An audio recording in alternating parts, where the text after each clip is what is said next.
Hello friends, welcome to Gargi classes. Date आज की 29 अप्रैल 2021 और देख लेते हैं इंडियन एक्सप्रेस के एडिटोरियल और आइडिया पेज से इंपॉर्टेंट आर्टिकल्स जो अभी हम डिस्कस करने वाले हैं। वीडियो को स्टार्ट करने से पहले सबसे पहले आप जाकर के डिस्क्रिप्शन बॉक्स में चेक कर लो कि कौन सा आर्टिकल जीएस पेपर के किस पेपर से एसोसिएट करता है। ठीक है, फिर उसके बाद में वीडियो आप कंटिन्यू करो। ओके, तो देख लेते हैं आर्टिकल्स जो हम डिस्कस करने वाले हैं। नंबर 1 आपके सामने ये आर्टिकल है न्यू दिल्ली। अभी इसके बारे में हमने ऑलरेडी देख लिया है कि अभी जो नया अमेंडमेंट एक्ट लाया गया है, government of NCT of Delhi amendment act 2021, जिसमें एक्चुअल गवर्नमेंट की जो टर्मिनोलॉजी है वो फिक्स कर दी गई है लेफ्टिनेंट गवर्नर के लिए, कि रियल में जो गवर्नर है, लेफ्टिनेंट गवर्नर है, वो ही वहाँ की सरकार है। ऐसे में वहाँ की जो इलेक्टेड गवर्नमेंट है, जिसके लीडर हैं अभी अरविंद केजरीवाल चीफ मिनिस्टर के तौर पे, तो ये हो गए एग्जीक्यूटिव। अब इन एग्जीक्यूटिव्स को जब भी कोई एक्शन लेना होगा तो पहले लेफ्टिनेंट गवर्नर से पूछना होगा। और आप देखोगे लेफ्टिनेंट गवर्नर जो है वो मिनिस्ट्री ऑफ होम अफेयर्स के अंडर में एक तरीके से काम करने वाले हैं। तो ओवरऑल आप बात करोगे तो यह आ गया सारा का सारा गवर्नमेंट ऑफ इंडिया के हाथ में। तो इससे क्या एक आउटकम निकलता हुआ दिखाई दे रहा है कि दिल्ली जो है वो स्टेटहुड की तरफ शिफ्ट होता हुआ अब यूटी की तरफ फिर से शिफ्ट हो चुका है। देखो 2003 में जब अटल बिहारी वाजपेयी जी की सरकार थी, उस टाइम पर दिल्ली को स्टेटहुडशिप देने के लिए डिसेंट्रलाइजेशन का काम किया गया था।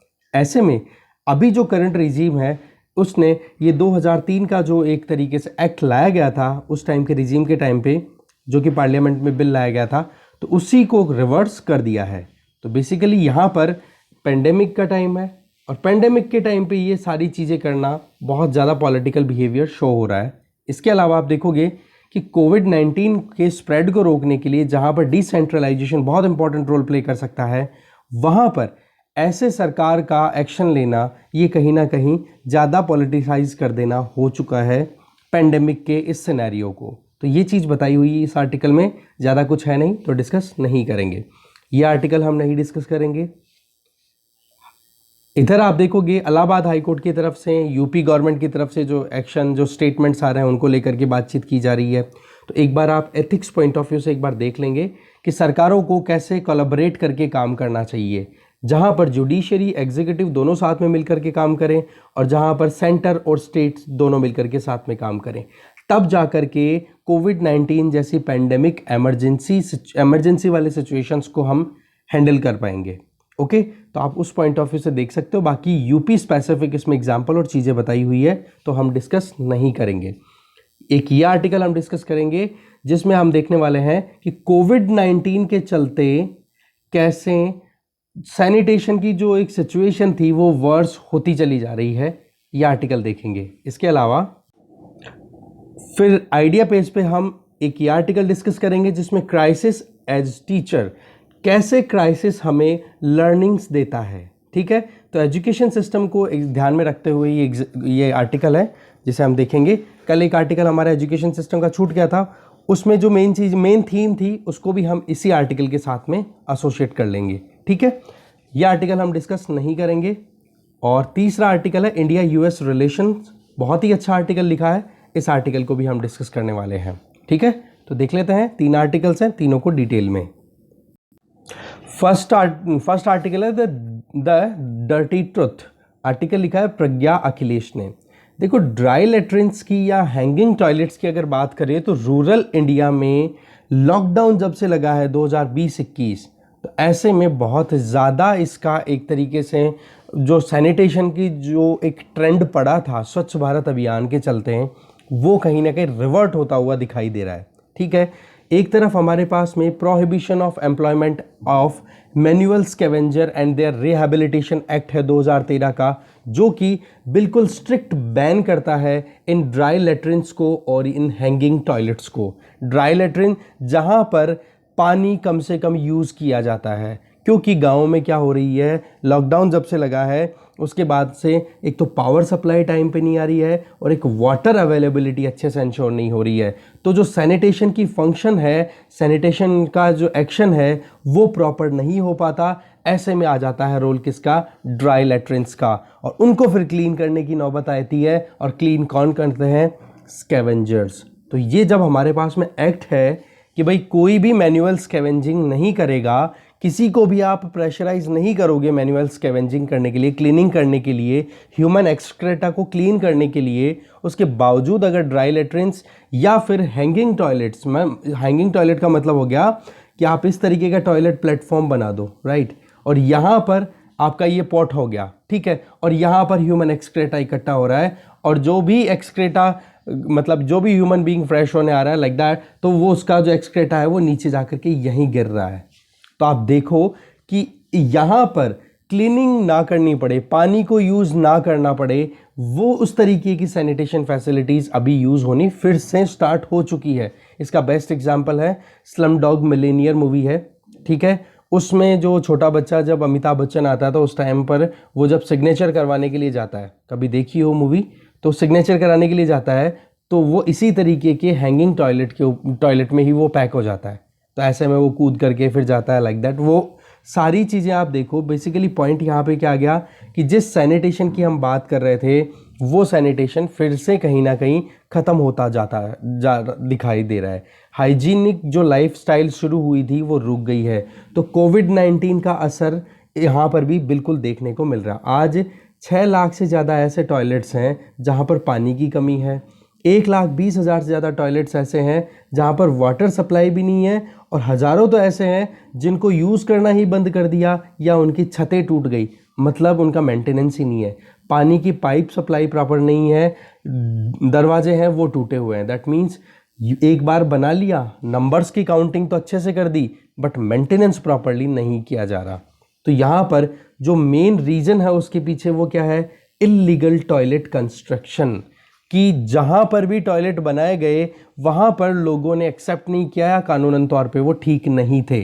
सैनिटरी टॉयलेट्स की अगर बात करें तो हमेशा से, पहले से देखा जाए तो ये हमेशा से हॉट बेड रहे हैं डिजीजेस के लिए, क्योंकि यहाँ पर जहाँ पर लेट्रिन, जहाँ पर ह्यूमन एक्सक्रेटा इकट्ठा होगा तो वहाँ पर तो डेफिनेटली बहुत सारी बीमारियाँ बनेगी ही। और आप देखो कि जो बड़ी जो हैंगिंग टॉयलेट्स हैं या फिर जो ड्राई लेट्रिन्स हैं वहाँ पर कम्युनिटीज़ जाती हैं और एक्सक्रेटा रिलीज़ करके वापस आ जाती हैं, और वो एरिया जो होता है जहाँ पे ड्राई लेट्रिन या हैंगिंग टॉयलेट बने होते हैं वो भी कम्युनिटी की लोकेलिटी के आसपास में ही होते हैं।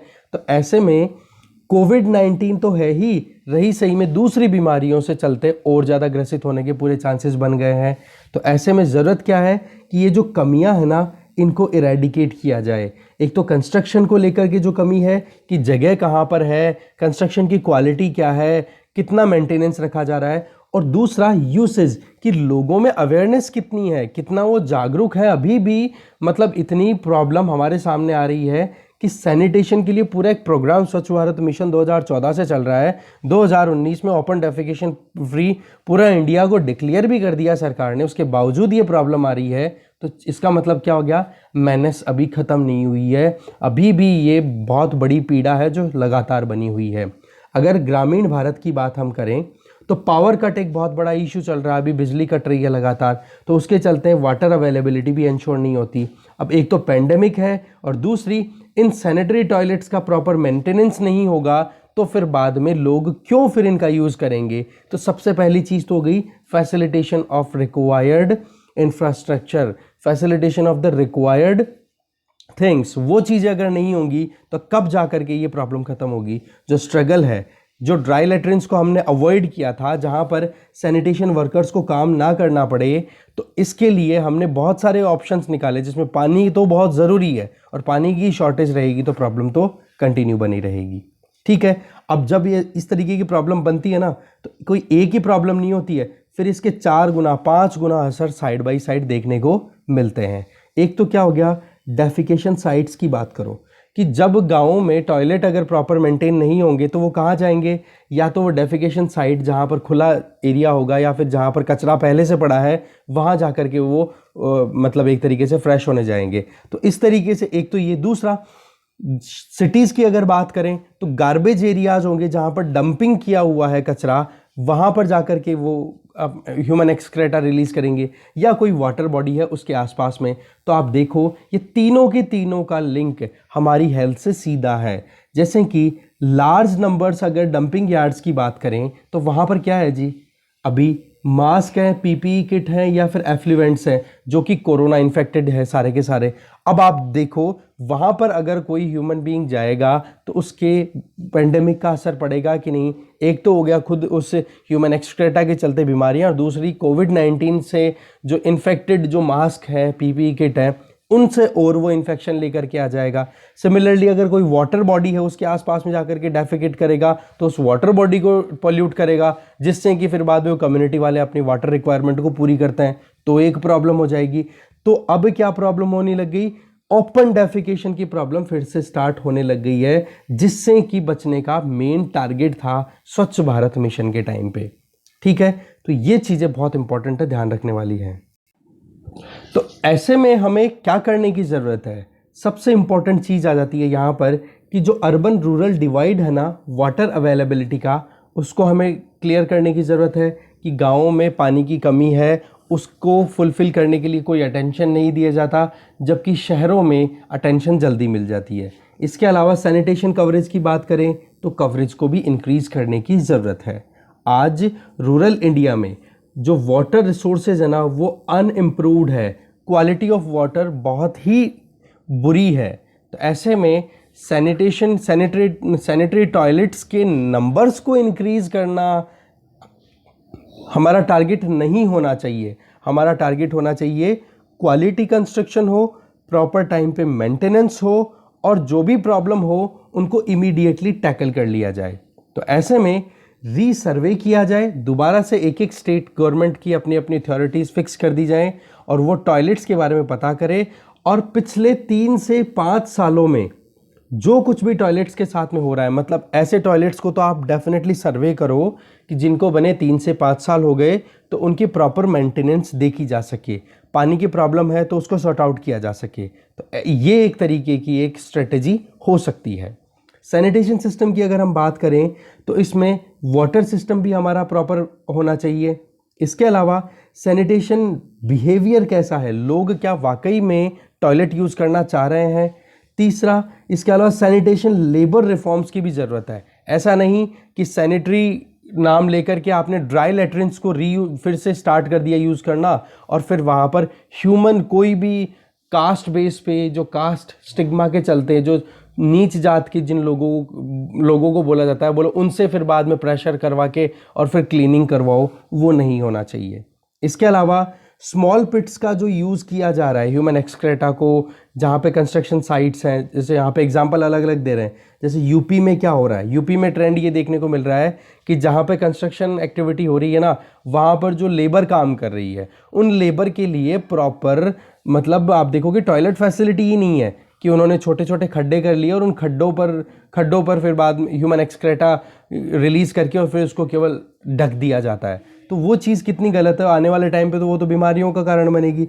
सिमिलरली वेस्ट बंगाल में आप देखो कि टॉयलेट्स इस तरीके से बनाए हुए हैं कि वही बताया था मैंने आपको कि नीचे एक हॉल बना दिया बड़ा सा, और उस गड्ढा बना दिया और उसके ऊपर कंस्ट्रक्शन छोटा सा करके और ऊपर एक हॉल बना दिया। अब यहाँ पर ह्यूमन एक्सक्रेटा इकट्ठा होता रहेगा, तो वो भी तो एक बीमारियों का घर ही बन रहा है धीरे धीरे।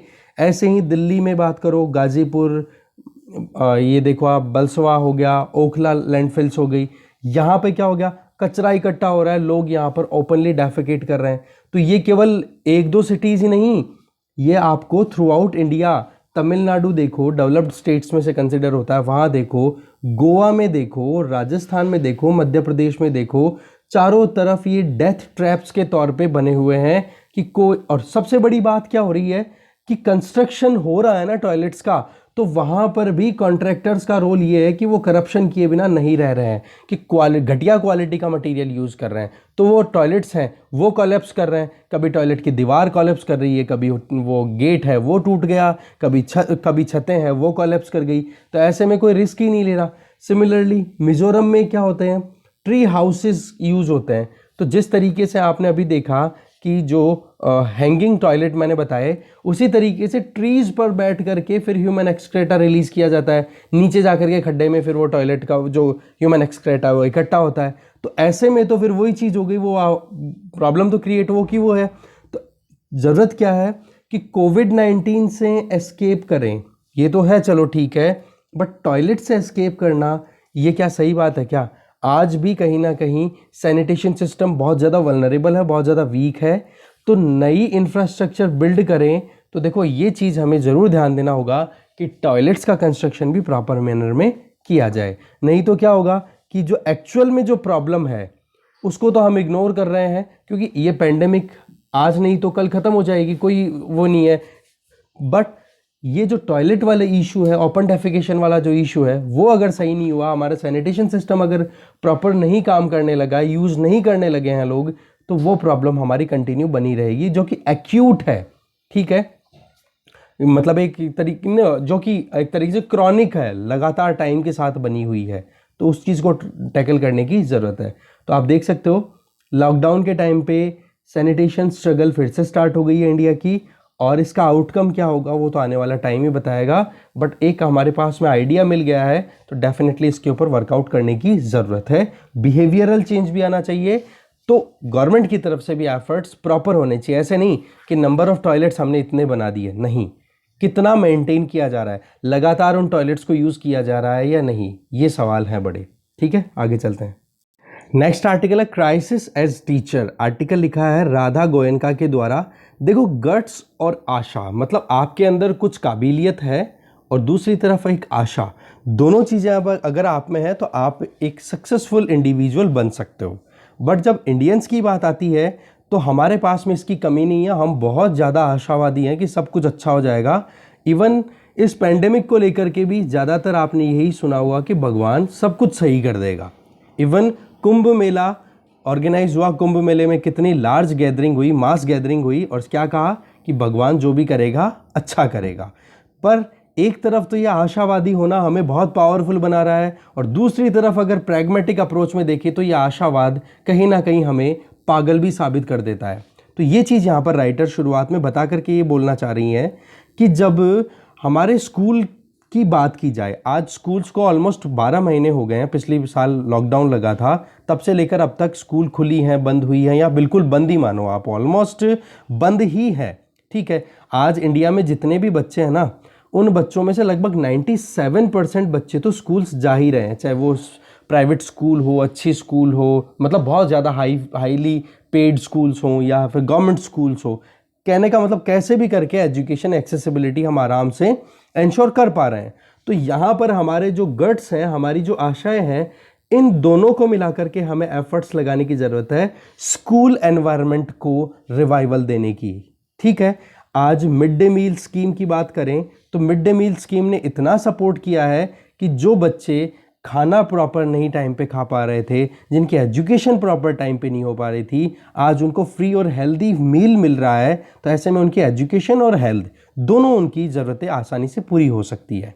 तो अभी ज़रूरत क्या है कि हम कुछ इनोवेटिव मैनर में काम करें, और इनोवेटिव मैनर में काम करेंगे तभी जाकर के स्कूल्स को हम रीओपन कर पाएंगे। और इसके लिए राइटर जो हैं वो अपनी तरफ से बहुत अच्छे अच्छे सजेशंस दे रही हैं, जो कि हमारे लिए डेफिनेटली आंसर राइटिंग में काम आएंगे।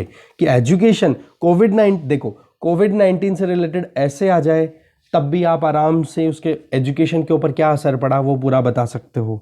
ठीक है, एजुकेशन के ऊपर आपको कमेंट लिखना हो अभी इन दिनों के ऊपर, ठीक है, एजुकेशन का जो पॉइंट है वो आपके जीएस पेपर 2 में है, उसमें अगर आपको लिखने के लिए कुछ भी मिले तो ऐसे में भी आप कोविड-19 का जो असर है वो बता सकते हो, और उसका सोल्यूशन भी बता सकते हो 1 और 2 लाइन्स में कि हाँ भाई हम ये काम कर सकते हैं, जो कि हम इस आर्टिकल में डिस्कस करने वाले हैं। ठीक है ना।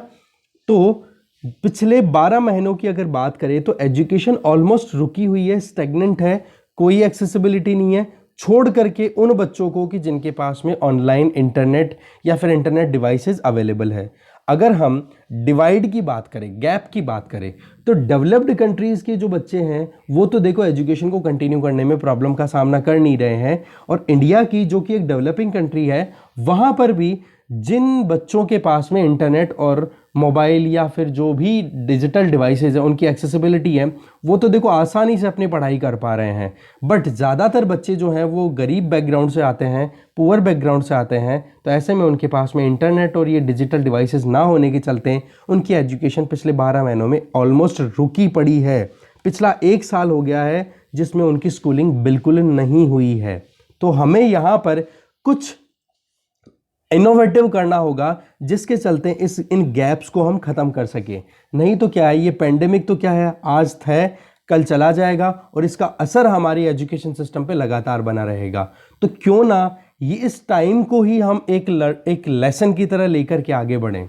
तो पहला सजेशन यहाँ पर राइटर दे रही हैं, सबसे इंपॉर्टेंट, कि हमें स्कूल्स को रीओपन करने के लिए अब जल्दी से जल्दी कोशिशें करनी चाहिए। इसके लिए हो सकता है कि अपन ओपन स्पेसेस में, जो खुले मैदान होते हैं ना, वहाँ पर बच्चों को दूर बिठा बिठा करके एजुकेशन दिला सकते हैं एजुकेशनल इंस्टीट्यूशन में। या फिर ये भी तो किया जा सकता है ना कि स्कूल्स में जो स्ट्रेंथ है बच्चों की क्लास की, उसको आप डिवाइड कर दो, जैसे हाफ 50-50% में डिवाइड कर दो, और जो एकेडमिक ईयर है उसको एक्सटेंड कर दो, थोड़ा लंबा साल क्लियर कर दो। ऐसे में क्या होगा कि जितना भी एजुकेशन में लैप्सिंग हुई है, जितना भी कुछ कमियां आई है, वो कमियां आसानी से कवर हो सके। पिछले 1 साल का जो लॉस हुआ है एजुकेशन का, साथ में जो टीचर्स हैं उनको वैक्सीनेशन जल्दी से जल्दी दे दिया जाए।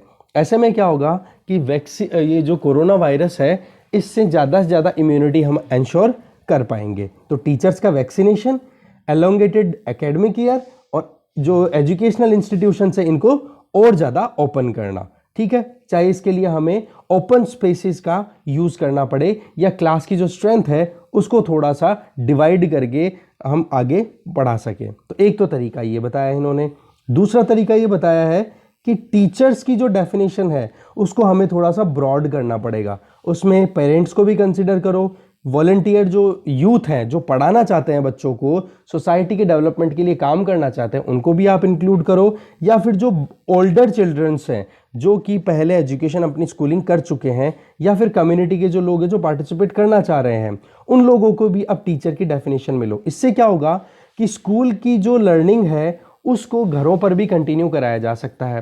क्योंकि हो क्या रहा है, हमें पता है कि ऑनलाइन एजुकेशन ज़्यादा अभी चल पड़ी है। तो ऐसे में बच्चों को आप हर हफ्ते में 1 या 2 दिन तो स्कूल बुलाओ। इससे क्या हो जाएगा कि वो फिजिकली इंटरेक्ट कर पाएंगे और अपने टीचर से बातचीत कर पाएंगे। और फिर उसके बाद में उनको ऑनलाइन बचे हुए दिनों में, वीक जो डेज हैं उनमें बचे हुए दिनों में आप ऑनलाइन क्लासेस दो। तो उससे क्या हो जाएगा कि उनकी एजुकेशन लगातार रहेगी। और ऑनलाइन में अगर बच्चों को प्रॉब्लम आ रही है तो वहाँ पर पेरेंट्स, कम्युनिटी के जो यूथ हैं, जो बच्चे स्कूलिंग कर चुके हैं, वो बच्चे फिर उनकी हेल्प कर दे, कुछ टॉपिक समझ में नहीं आए। तो ऐसे में एक कंटिन्यूटी बनी रहेगी पढ़ाई की। तो बोले ये कंटिन्यूटी मेंटेन करना बहुत ज़्यादा ज़रूरी है, और इसमें लोकल अथॉरिटीज़ को आगे आने की ज़रूरत है, कम्युनिटीज़ को क्रिएटिव मैनर में काम करने की ज़रूरत है, लोकलाइज्ड लर्निंग सॉल्यूशंस पे काम करने की ज़रूरत है। इसके लिए ये एक्सपेरिमेंटल तौर पे पब्लिक प्राइवेट पार्टनरशिप का एक नया ही मॉडल इन्होंने एजुकेशन के लिए बता दिया। तो बेस्ट प्रैक्टिसेस को अडॉप्ट करने की ज़रूरत है। देखो इंटरनेशनली ऐसा तो है नहीं कि सभी कंट्रीज़ ने अपनी स्कूलें बंद कर दी, स्कूलों को जल्दी से जल्दी ओपन करने की कोशिश की है। क्योंकि एजुकेशन का ये पिछला जो 1-1.5 साल गया है ना, ये बहुत ही ख़राब गया है। जो कि बच्चे जिन्होंने एजुकेशन का लॉस, मतलब जो जिन्होंने बहुत लूज़ किया है ये टाइम, उनको वाकई में अपनी लाइफ में बहुत मुश्किलों का सामना करना पड़ेगा इस 1-1.5 साल के चलते। ठीक है। तीसरा सॉल्यूशन राइटर यहाँ पे ये दे रही है कि हमें फोकस करने की ज़रूरत है कि हम हमारे किड्स को एजुकेट करने के लिए कौन कौन सी चीज़ों को इम्प्रूव कर सकते हैं, जिसमें सबसे इंपॉर्टेंट है डिजिटल डिवाइड। इसमें क्या हो रहा है कि कुछ बच्चे हैं जिनके पास में तो एक्सेसिबिलिटी है ऑनलाइन लर्निंग के लिए, और ज़्यादातर बच्चे हैं जिनके पास में नहीं है। तो स्टैंडर्डाइज कंटेंट आज अगर हम देखें तो केवल ऑनलाइन ही क्यों, आप रेडियो के थ्रू, टेलीविज़न के थ्रू, टेलीफोन के थ्रू, इनके थ्रू भी तो हम अवेल करा सकते हैं ना। क्योंकि इनकी एक्सेसिबिलिटी तो कहीं ना कहीं मोर और लेस सबके पास में है। इंटरनेट तो चलो ठीक है, पेनिट्रेशन धीरे धीरे बढ़ रहा है, बट हमारे पास में और भी तो इलेक्ट्रॉनिक मीडिया अवेलेबल है ना, हम उनका भी तो यूज़ कर सकते हैं। ये एक तरीका बता रही हैं अपनी तरफ से। इसके अलावा अगर जैसे जैसे हम आगे गैप्स को ब्रिज करें तो उसके लिए हमारे पास में शॉर्ट टर्म सॉल्यूशंस को भी ध्यान में रखने की ज़रूरत है। तो शॉर्ट टर्म सॉल्यूशंस की तो बात हमने ऑलरेडी कर ली। ठीक है, अब बात करते हैं कि देखो लॉन्ग टर्म में क्या आउटकम आ रहा है। देखो स्कूलिंग एजुकेशन सिस्टम, इसका मतलब क्या है कि एक बच्चा अपनी ज़िंदगी को बहुत बढ़िया तरीके से एक अंडरस्टैंडिंग डेवलप कर पाए, और कोई भी जैसे नॉर्मल मैथमेटिकल कैलकुलेशन हो गई या फिर कोई भी रीडिंग हैबिट हो गई, राइटिंग स्किल्स हो गई, वो सारी आ जाए उनमें। तो ऐसे में 2018 की जो असर की रिपोर्ट है उसके हिसाब से हम देखें तो क्लास थ्री के जो स्टूडेंट्स हैं उनमें 75% स्टूडेंट्स का तो ये हाल है कि वो बेसिक रीडिंग राइटिंग जो एक्टिविटीज़ हैं वो ही प्रॉपरली नहीं कर पा रहे हैं। तो हमें यहाँ पर एजुकेशन सिस्टम को भी चेंज करने की ज़रूरत है कि बच्चों में जो कमियां रह रही हैं उनको हम करेक्ट करें। फिर से बात वही आ गई कि बच्चा 5वीं क्लास में पढ़ता है। अजी 5वीं क्लास में तो पढ़ता है वो तो ठीक है, पर क्या उसको तीसरी क्लास की बुक भी पढ़नी आती है? थर्ड क्लास की जो सब्ट्रैक्शन एडिशन और ये जो नॉर्मल मैथमेटिकल कैलकुलेशन है क्या वो कर पा रहा है? तो क्वालिटी पे हमें ध्यान देने की ज़रूरत है। क्वांटिटी तो हमें एक बार साइड में भी करनी पड़े तो एक बार की जा सकती है। सेम चीज़ आप मैं बता देता हूँ, जो कल का आर्टिकल जो था उसमें आपने देखा भी होगा, क्या बताया था उन्होंने कि बोले सिलेबस को आपने फिक्स कर दिया और एक ओपन थिंकिंग की बजाय एक स्टूडेंट को ये कहते हो कि भाई आपका एग्जाम ये है, एग्जाम को डिकोड कर लो, रट लो और एग्जाम में छाप के आ जाओ। तो इससे क्या पर्सनैलिटी डेवलपमेंट होगा? जी बिल्कुल नहीं। तो यहाँ पर सबसे इंपॉर्टेंट चीज़ क्या आ गई कि हमारा जो एजुकेशन का पैटर्न है उसको भी अब हमें चेंज कर देना चाहिए। दैट मीन्स कि ये जो क्राइसिस है, इस क्राइसिस को हमें एक अपॉर्चुनिटी की तरह लेकर के इसमें चेंजेस लाने की ज़रूरत है। इससे क्या होगा कि एक बच्चा अपने हिसाब से इनोवेटिव मैनर में लर्न कर पाएगा। क्योंकि एक जो डिवाइड है ना, ये डिजिटल डिवाइड तो हमने देखा ही कि कुछ स्टूडेंट्स हैं जिनके पास में इंटरनेट या मोबाइल एक्सेसिबिलिटी है, कंप्यूटर एक्सेसिबिलिटी है, बाकी ज़्यादातर बच्चों के पास में एक्सेसिबिलिटी नहीं है। तो ऐसे में जिनके पास में नहीं है उन बच्चों को आप कैसे compete करा सकते हो उन बच्चों के साथ में जिनके पास में सारी एक्सेसिबिलिटी है। इस बच्चे को तो कितनी हार्डशिप का सामना करना पड़ रहा है, जो अपने माँ बाप के साथ में लेबर में पार्टिसिपेट कर रहा है, घर के काम में कंट्रीब्यूट कर रहा है, लाइट नहीं है इनके घर पे, पढ़ नहीं पा रहा है, और दूसरी तरफ अच्छी खासी फैमिली से बिलोंग करने वाला बच्चा जिसको सारे इंस्ट्रूमेंट सारी फैसिलिटीज़ वहीं की वहीं अवेलेबल है, और उस बच्चे को और इस बच्चे को दोनों को आप एक एग्ज़ाम में बिठाते हो, और ये जो बच्चा अच्छा परफॉर्म करता है तो फिर वहाँ पर आप इनके इंटरव्यूज़ लेते हो, मेरिट होल्डर्स के लिस्ट बना देते हो, और दूसरी तरफ ये बच्चा अपनी कुछ बैकग्राउंड की कमियों के चलते फेल हो जाता है और ये सुसाइड कमिट कर लेता है। तो ऐसे में आप इन दोनों को इक्वल कैसे मान सकते हो? ये सिस्टम में चेंज आना बहुत ज़रूरी है। तो लर्निंग प्रोसेस, लर्निंग आउटकम, दोनों चीज़ों पर ध्यान देने की ज़रूरत है। कोविड-19 के इम्पैक्ट की बात करें तो देखो ग्लोबली इसका असर तो पड़ा है, बट ज़्यादातर डेवलप्ड कंट्रीज़ ने अपनी तरफ से एक बार भी ऐसा नहीं छोड़ा है कि स्कूल को रोका जाए, स्कूल खोल दिया। 1% ही इंडिया के बच्चे ऐसे हैं जो कि ऑनलाइन एजुकेशन लेने में सक्षम है, ज़्यादातर बच्चे कहीं ना कहीं परेशान हैं। तो क्यों ना आज हम इंग्लिश के थ्रू जो लर्निंग प्रोसेस है उसको इम्प्रूव करें। जैसे कि आज इंटरनेट की बात करें, इंटरनेट पे ज़्यादातर कंटेंट किस लैंग्वेज में अवेलेबल है? इंग्लिश में। तो इंग्लिश की ही लर्निंग प्रोसेस को आप इम्प्रूव करो ना। ठीक है, आज एक बच्चे को जब अपने टीचर से इंटरेक्ट करने की बात आती है तो वो टीचर से इंटरेक्ट करने के लिए तो फेस टू फेस जाना पड़ेगा, बट फेस टू फेस के लिए अभी क्या है, कोविड-19 अलाउ नहीं कर रहा है। तो ऐसे में वो रिलाई किस पे कर रहा है? ऑनलाइन लर्निंग पे। तो ऑनलाइन लर्निंग को भी लोगों ने एक्सेप्ट कर लिया है, ये हमें मानना पड़ेगा। और इसका बेस्ट एग्जाम्पल क्या है, ये आपको पता ही है, Byju's, Unacademy, white hat junior, या फिर अभी जो यूट्यूब पे आप क्लासेस ले रहे हो ये, या फिर जो बच्चे पढ़ रहे हैं वो। तो ऑनलाइन लर्निंग को एक्सेप्टेंस मिल चुकी है। तो जो रियलिटी में जो लर्निंग के जो स्पेसेस थे उनके तो दरवाजे हो गए हैं बंद, और दूसरी तरफ वर्चुअल जो लर्निंग है वो प्रोसेस शुरू हो चुका है। तो उसको हम इग्नोर बिल्कुल भी नहीं कर सकते। तो क्यों ना हम इसी चीज़ को एक इनोवेटिव मैनर में यूज़ करें, क्योंकि आज अगर इंटरनेट पे कोई कंटेंट अवेलेबल है तो उस कंटेंट को इजीली कोई भी एक्सेस कर सकता है। फ़र्क इतना सा है कि उसको आराम से एक्सेसिबिलिटी के लिए इंस्ट्रूमेंट, रिक्वायर्ड मटेरियल जो है वो अवेलेबल हो। तो क्यों ना एक तो इस इंफ्रास्ट्रक्चर डिवाइड को पूरा किया जाए। गाँव में आज देखो जब आधार कार्ड या बैंक अकाउंट, जो कि पूरा डिजिटली ऑपरेट होने वाली चीज़ें हैं, ये इनसे रिलेटेड फैसिलिटीज़ अवेलेबल है, तो इंटरनेट क्यों नहीं जी? इंटरनेट अवेल कराना क्या इतना मुश्किल है? तो सबसे पहले तो हमें कनेक्टिविटी को इम्प्रूव करने की ज़रूरत है। दूसरी तरफ इंटरनेट पे जो डेटा अवेलेबल होता है उसको कोई भी एक्सेस कर पाएगा। एक बार इंफ्रास्ट्रक्चर डिवाइड अगर कंप्लीट हो जाता है, जो हैव और हैव नॉट्स हैं इनके बीच का जो गैप है ये खत्म हो जाएगा, तो कोई भी डेटा को एक्सेस कर पाएगा। That will be in democratic manner. तो इससे क्या हो जाएगा? लर्निंग और इजी हो जाएगी। और एक इंग्लिश वाली बात मैं आपको बता ही चुका हूं कि 90% इंटरनेट का कंटेंट इंग्लिश में है, तो लर्निंग प्रोसेस भी इंग्लिश के थ्रू ही करा दी जाए। इससे क्या होगा? बच्चा खुद से सेल्फ लर्निंग की तरफ भी अपने आप ही पुश होता हुआ चला जाएगा। तो एजुकेशन को डेमोक्रेटाइज करने के लिए डिजिटलाइजेशन की तरफ जाना बिल्कुल भी गलत बात नहीं होगी, इस पर काम किया जाना जरूरी है। दूसरी तरफ टाइम टू टाइम टीचर के साथ में interaction, face to face interaction हो, और बचे हुए टाइम में अगर वो ऑनलाइन लर्निंग अपनी कंटिन्यू करे और साथ में कम्युनिटी का पार्टिसिपेशन भी हो जाए, तो क्यों ना फिर बाद में इस तरीके की अपॉर्चुनिटी को हार्नेस किया जाए। तो यही चीज़ यहाँ पे बता रही है राइटर कि ये एक अपॉर्चुनिटी है, इसको हमें जल्दी से जल्दी हार्नेस करने की ज़रूरत है। देखो, पेंडेमिक हो चुकी है और पेंडेमिक का असर हमारी हिस्ट्री में रहेगा भी, क्योंकि इस पेंडेमिक के चलते बहुत सारी जिंदगियां हमने खोई हैं, ठीक है। पर हमें इनोवेटिव मैनर में ही आगे चलना पड़ेगा, क्योंकि अगर हम वाकई में इस पेंडेमिक को साइड में करके आगे बढ़ना चाहते हैं, तो हमें वाकई में हमारी होप, हमारी आशा और हमारे जो गट, हमारी जो ग्रिट है, हमारी जो कैपेबिलिटीज़ हैं, उन पर विश्वास करके चलने की ज़रूरत है। तो यहाँ पर एक बहुत ही अच्छा कोट है विक्टर फ्रैंकल का कि देखो, स्टिमुलस और रिस्पॉन्स दोनों में बहुत डिफरेंस होता है। क्या डिफरेंस है? स्टिमुलस, आपको किसी ने थप्पड़ दिया, आपने जल्दी से गाल पर हाथ रख लिया, अपने गाल पे दर्द हुआ। और रिस्पॉन्स कि आप उसके हाथ को आते हुए आपने एकदम समझ लिया कि हाँ ये मेरे गाल पे ही आ रहा है, और आपने अपने आप को पीछे कर लिया।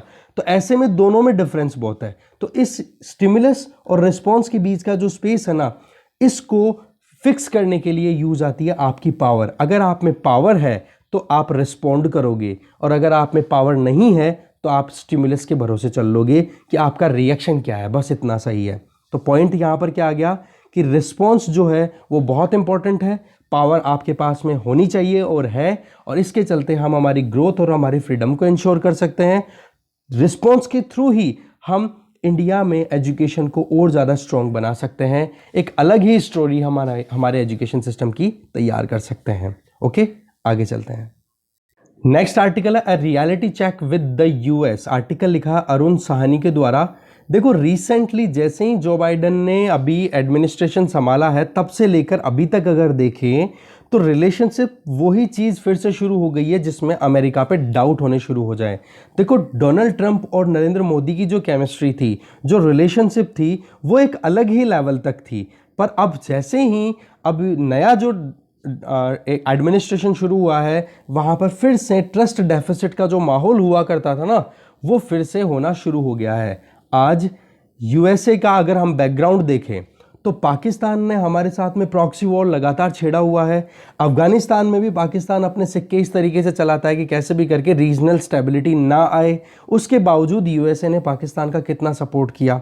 इसके अलावा आज आप देखो, कोविड-19 के टाइम पे जब वैक्सीन डेवलपमेंट की डिमांड आई, हमारे यहाँ पे शॉर्टेज थी, और हमारे यहाँ से रिक्वेस्ट गई बार बार यूएसए में कि भाई हमें वैक्सीन मैन्युफैक्चर करने के लिए जो की इंग्रेडिएंट्स की रिक्वायरमेंट है वो आप सप्लाई करने के लिए हाँ कर दो, पर वहाँ से कोई रिस्पॉन्स नहीं आता है। तो आप देखते हो कि कितना ज़्यादा ट्रस्ट डेफिसिट होता ही चला जा रहा है। अच्छा, ये जो वैक्सीन के इंग्रेडिएंट्स की जो सप्लाई की बात आई कि यूएसए जो है रॉ मटेरियल अवेलेबल करा दे इंडिया को, इससे वैक्सीन आराम से प्रोड्यूस किए जा सके, क्योंकि शॉर्टेज बहुत ज़्यादा है, केसेस बहुत ज़्यादा आने लग गए हमारे यहाँ पर। तो ये एक तरीके से it was like last straw on the camel's back, मतलब कुछ बैड एक्टिविटीज़ होती चली जा रही हैं, उसमें सबसे लास्ट ये बैड एक्टिविटी थी जिसके चलते और ज़्यादा रिलेशनशिप पे जो ट्रस्ट का जो एक माहौल बना हुआ था उसमें डेफिसिट आना एक तरीके से शुरुआत हो चुकी है। क्वेश्चन लगना शुरू हो गया है कि क्या हमें अमेरिका पे ट्रस्ट करना चाहिए। देखो, इससे पहले क्या होता है, 7 अप्रैल को यूएसए का यूएसएस जॉन पॉल जोन्स, जो कि नेवी का वहाँ का नेवल शिप, वो हमारे यहाँ से, हमारे जो इंडिया के जो वाटर्स हैं, एक्सक्लूसिव इकोनॉमिक जोन है, उससे होते हुए निकलता है। और ये कहता है यूएसए की मीडिया की तरफ से क्या होता है, बोले यूएसए जो है फ्रीडम ऑफ नेविगेशन ऑपरेशन के अंडर में अपना काम करता है। और ये जो 7th फ्लीट है यूएसए की, बोले ये तो थ्रू आउट वर्ल्ड चक्कर काटती रहती है। तो भाई एक्सक्लूसिव इकोनॉमिक जोन में तो जो इस तरीके के वॉरशिप्स का अगर पास होना है, वो तो कहीं ना कहीं इंडिया की टेरिटोरियल सॉवरेनिटी के ऊपर सवाल उठाना था। और उसको आप चेस्ट थंपिंग के तौर पे बोलते हो कि हम तो जो फ्रीडम ऑफ नेविगेशन ऑपरेशन है उसको हम कंडक्ट कर रहे हैं। तो यहाँ पर भी यूएसए के ऊपर सवाल उठता है कि यूएसए क्या दिमाग में चल रहा है। तीसरा जो पॉइंट आता है यहाँ पे कि यूएसए में जो ह्यूमन राइट्स वॉचडॉग है फ्रीडम हाउस, उसने क्या किया है, अभी इंडिया का स्टेटस जो है वो पार्ट फ्री डेमोक्रेसी से पार्टली फ्री डेमोक्रेसी की कैटेगरी में डाल दिया है। क्यों भाई, क्या ये जो रिजीम है अभी पिछले 5-7 महीनों के अंदर ही चेंज हुआ है क्या? रिजीम तो कंटिन्यू 2014 से वही चल रहा है। तो यूएसए लगातार कहीं ना कहीं अपने ऊपर डाउट करने के लिए मजबूर कर रहा है इंडिया को। इसी तरीके से अफगानिस्तान में बातचीत करें, तालिबान के साथ में जो नेगोशिएशंस यूएसए कर रहा था उसमें इंडिया को बिल्कुल इंक्लूड नहीं किया। तो वो भी एक चिंता की बात है कि इसमें यूएसए के क्या मानस चल रहा है, क्या दिमाग में चल रहा है। Similarly CAATSA, okay, countering America's adversaries through sanctions act. इस एक्ट में क्या होता है कि अमेरिका जिन जिन देशों से दुश्मनी रखता है, जैसे रशिया, ईरान, इन कंट्रीज के साथ में अगर कोई भी दूसरा कंट्री रिलेशन रखता है, फॉर एग्जाम्पल इंडिया या फिर कोई भी दूसरा कंट्री, तो उन कंट्रीज के ऊपर यूएसए जो है वो सैंक्शंस लगाएगा कि भाई आप हमारे दुश्मनों के साथ में क्यों दोस्ती बनाते हो। तो ये सारी की सारी चीजें जो है ना, ये इंडिकेट कर रही हैं कि यूएसए जो है वो केवल और केवल अपने इंटरेस्ट के लिए काम करता है, कहीं पर कोई नहीं। और ये रियलिटी भी है कि इंटरनेशनल रिलेशंस में हमेशा नेशनल इंटरेस्ट को हमेशा ऊपर रखा जाता है, फिर उसके बाद में काम किया जाता है। तो इंडिया ने देखो रशिया के साथ में S-400 जो मिसाइल डिफेंस सिस्टम के लिए जो एग्रीमेंट कर रखा है, उसके ऊपर भी कहीं ना कहीं इस काटसा एक्ट के असर आते देखते हम रहते हैं। तो हमारी जो ऑटोनॉमी है, स्ट्रेटेजिक ऑटोनॉमी है, हम उसको कैसे इग्नोर कर सकते हैं, कैसे बिल्कुल ही यूएसए के हिसाब से चल सकते हैं? क्या यूएसए आज उतना ट्रस्ट वर्दी है जितना कि सोवियत यूनियन 1971 के टाइम पे था, जब बांग्लादेश लिबरेशन वॉर हुआ था? उस टाइम पे यूएसएसआर ने हमारा जितना सपोर्ट किया, क्या उतना यूएस कर सकता है? तो ये तो देखो यूएसए की लीडरशिप जो भी एक्शन लेगी ना, उससे पता पड़ेगा। बाकी फिलहाल तो डाउट के जो बादल हैं फिर से मंडराने लग गए हैं। अगर जियो स्ट्रेटेजिक रियलिटीज़ की बात करें तो आज के टाइम पे इंडो पैसिफिक रीजन बहुत ज़्यादा सेंट्रल थीम में आ गया है। इंडो पैसिफिक का मतलब हो गया Indian ocean plus Pacific ocean वाला रीजन, ठीक है? तो ये आज बहुत ज़्यादा सेंटर में आ गया है। पहले के टाइम पे क्या होता था, अटलांटिक टू एशिया मेन जो सेंटर में रहता था वो अटलांटिक ओशियन रहता था। क्यों? क्योंकि एक तरफ यूरोप है अटलांटिक के, तो दूसरी तरफ अमेरिका है। तो इन दोनों के बीच में कहीं ना कहीं बहुत ज़्यादा लेन देन का, जो इकोनॉमी पॉइंट ऑफ व्यू से देखो या फिर वॉर पॉइंट ऑफ व्यू से देखो, कुछ ना कुछ वहाँ पर हलचलें होती रहती थी। पर जैसे जैसे चाइना ने अपनी खुद की एमरजेंस शो करनी शुरू की है ना, तब से इंडो पैसिफिक रीजन ऑटोमेटिकली एक सेंटर स्टेज बन गया है जियो स्ट्रेटेजिक रियलिटीज को अगर हम यहाँ पे कंसिडर करें तो, ठीक है? चाइना का साउथ चाइना सी में अपनी डोमिनेंस क्रिएट करना, ताइवान के ऊपर अपनी दादागिरी चलाना, हांगकांग में अपनी डोमिनेंस क्रिएट करना, वहाँ पर डेमोक्रेटिक इश्यूज को बिल्कुल दबा के रखना, हिमालयाज में, ईस्टर्न लद्दाख में इंडिया के साथ में अड़ंगे लगाना, सिंजियांग में उइगुर मुस्लिम्स के साथ में बहुत ज़्यादा एक तरीके से वहाँ पर उन पर एट्रोसिटीज़ करना। ऐसे में चाइना की तो इमरजेंस और दूसरी तरफ रशिया का जो स्ट्रेचर है, रशिया का जो कद है वो डिक्लाइन कर रहा है। तो ये कहीं ना कहीं वर्ल्ड ऑर्डर को एक तरीके से चेंज होते हुए इंडिकेट हो रहा दिखाई दे रहा है। और ऐसे में ही यूएसए ने फिर बाद में एशिया में जब पार्टनर ढूंढने की सोची तो इंडिया से बेटर कोई ऑप्शन मिला नहीं, ठीक है? तो ऐसे में इंडिया और यूएस के रिलेशंस बनने शुरू हो जाते हैं, ओके?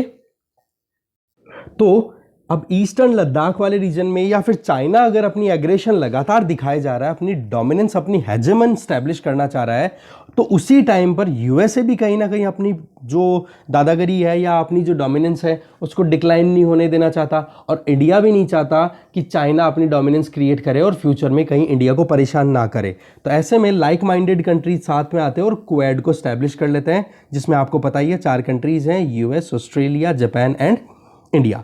तो ये चारों मिलकर के साथ में आके काम करते हैं।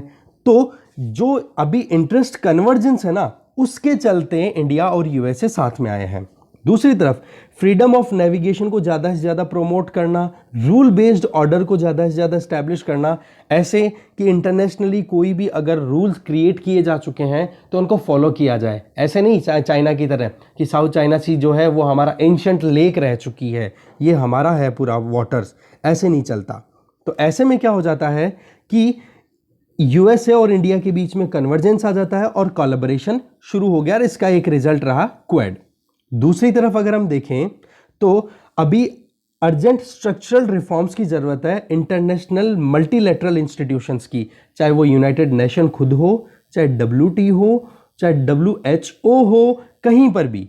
तो इनमें क्या होता है कि यहां पर अभी तक क्या हो रहा है, या तो डेवलप्ड कंट्रीज की जो विम्स है, मतलब जो जच गई उनको पूरा करने में लगे हुए हैं ये इंस्टीट्यूशन, या अब चाइना अपनी वहां पर पकड़ बनाने लग गया है। तो इनमें रिफॉर्म्स आने चाहिए और एक डेमोक्रेटिक मैनर में काम करना चाहिए, और इंडिया को इस चीज के लिए यूएसए सपोर्ट कर सकता है। तो यहां पर भी एक इंटरेस्ट कन्वर्जेंस आ रहा है कि कहीं इंटरनेशनल इंस्टीट्यूशन केवल चाइना के पपेट बन के ना रह जाएं, कठपुतलियां ना बन के रह जाएं हाथ की। ऐसे में इंडिया क्या चाहता है, मल्टीपोलर वर्ल्ड ऑर्डर, और उसके लिए यूएसए सपोर्ट कर सकता है। तो एक ये रियलिटी भी हमें ध्यान होनी चाहिए। इसके अलावा दोनों कंट्रीज में अगर म्यूचुअल इंटरेस्ट की अगर बात करें तो India US relationship positive trajectory पे कहीं ना कहीं टिके हुए हैं अभी करंटली देखें, जिसमें सबसे बड़ा चैलेंज जो है ना दोनों के लिए वो है चाइना की एमरजेंस।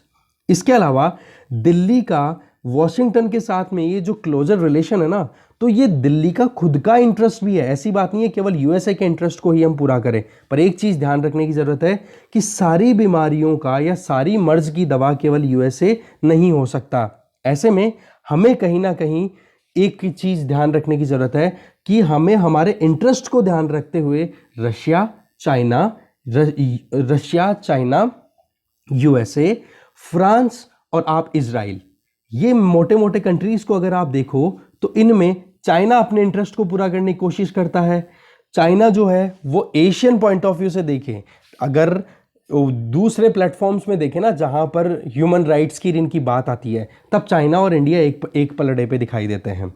जब चाइना की इमरजेंस की बात आती है तब इंडिया यूएसए एक पलड़े पे दिखाई देते हैं। रशिया और इंडिया का रिलेशन की बात करें तो यूएसएसआर के साथ में जो हमारे रिलेशन थे वो बहुत अच्छे थे, ठीक है। तो ऐसे में रशिया उस लेगेसी को कंटिन्यू करना चाह रहा है, पर रशिया के पास में इतनी पावर है नहीं। बट ये जो दो कंट्री है ना, इजराइल और फ्रांस, ये बहुत ही सही तरीके से इंडिया को कोलैबोरेट कर सकते हैं और इन्होंने कोलैबोरेट किया है। तो ऐसे में इंडिया को अपने रिलेशन नेशनल इंटरेस्ट को ध्यान में रखते हुए करना चाहिए, आगे बढ़ाना चाहिए। वैसे तो दोनों अगर बायलैटरल टाइज की बात करें इंडिया और यूएसए के बीच की, तो मीडियम टर्म में इतने बुरे भी नहीं रहे हैं। पिछले सालों में आज देखो 2+2 डायलॉग आज इंडिया के हो रहे हैं, जिसमें एक्सटर्नल अफेयर मिनिस्टर और डिफेंस मिनिस्टर्स की एंगेजमेंट रहती है। सिमिलरली 3 इंपॉर्टेंट फाउंडेशनल एग्रीमेंट्स भी साइन हो गए हैं इंडिया और यूएसए के बीच में, जिसमें एक तो है LEMOA logistic exchange memorandum of agreement 2016 में हुआ, एक कॉमकासा जिसमें communication compatibility and security agreement जो कि 2018 में हो गया था, तीसरा बेका basic exchange and cooperation agreement जो कि 2020 में साइन हो गए थे। ये तीनों एग्रीमेंट जैसे ही साइन हुए तो यूएसए के ट्रूप्स जो हैं वो इंडियन फैसिलिटीज को एक्सेस कर सकते हैं, नंबर 1। और नंबर 2, इंडिया को जो मिलिट्री रिक्वायरमेंट है, प्रोक्योरमेंट करनी होती है, मिलिट्री यूसेज की जो जरूरत होती है, वो आज यूएसए से खरीद रहा है इंडिया, ठीक है। आज के 20 साल पहले अगर हम देखें ना, पिछले दशक की बात ही करें तो बहुत कम हम मिलिट्री ट्रेड हुआ करता था इंडिया और यूएस के बीच में, जो कि आज बढ़ के $20 बिलियन का हो गया है। इवन आप देखोगे कि रशिया को भी डिस्प्लेस कर चुका है यूएसए। सबसे ज़्यादा आर्म इंपोर्ट करने की टर्म्स में देखें, इंडिया सबसे ज़्यादा आर्म कहाँ से इंपोर्ट कर रहा है अभी? यूएसए से। काटसा एक्ट की जो हमने बात की, ये देखो सेल्फ सर्विंग यूएसए का एक्ट है, इसका असर डेफिनेटली इंडिया के इंटरेस्ट पे है, पर हमें स्ट्रेटेजिक ऑटोनॉमी दिमाग में रखनी है।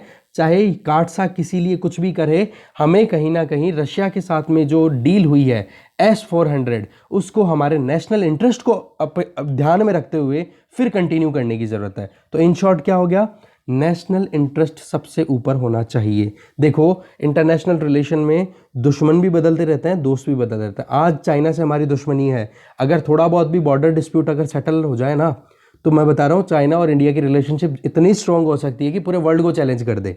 ठीक है, ये एक्सपर्ट्स का कहना है।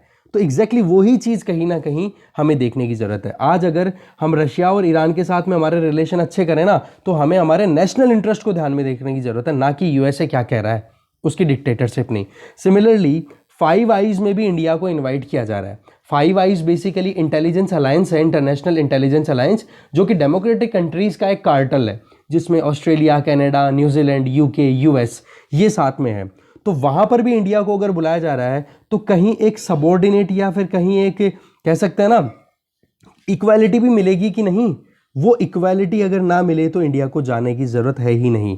तो पॉइंट यहाँ पर बार बार एक ही आ रहा है कि हमें हमारे इंटरेस्ट को ध्यान में रख के आगे चलने की ज़रूरत है। प्रैग्मेटिक प्रैक्टिकल डिमांड्स की अगर हम बात दें, तो हमें हमारे नेशनल इंटरेस्ट को ज़्यादा ध्यान देने की ज़रूरत है। रिलेशनशिप देखो चेंज होती रहती हैं, हमेशा हमें ध्यान ये रखना है कि कहीं एक रिलेशनशिप को मेंटेन करने के चक्कर में कहीं दूसरे रिलेशनशिप को हम बिगाड़ ना लें। हमें हमारा नेशनल इंटरेस्ट को ज़्यादा ध्यान में रखने की ज़रूरत है। ठीक है, 3 आर्टिकल्स थे, डिटेल में डिस्कस करने की पूरी कोशिश की है। आपको वीडियो पसंद आया हो, बहुत बढ़िया, शेयर करो और बता दो अपने दोस्तों को भी ज़्यादा से ज़्यादा। Thank you very much for watching this video.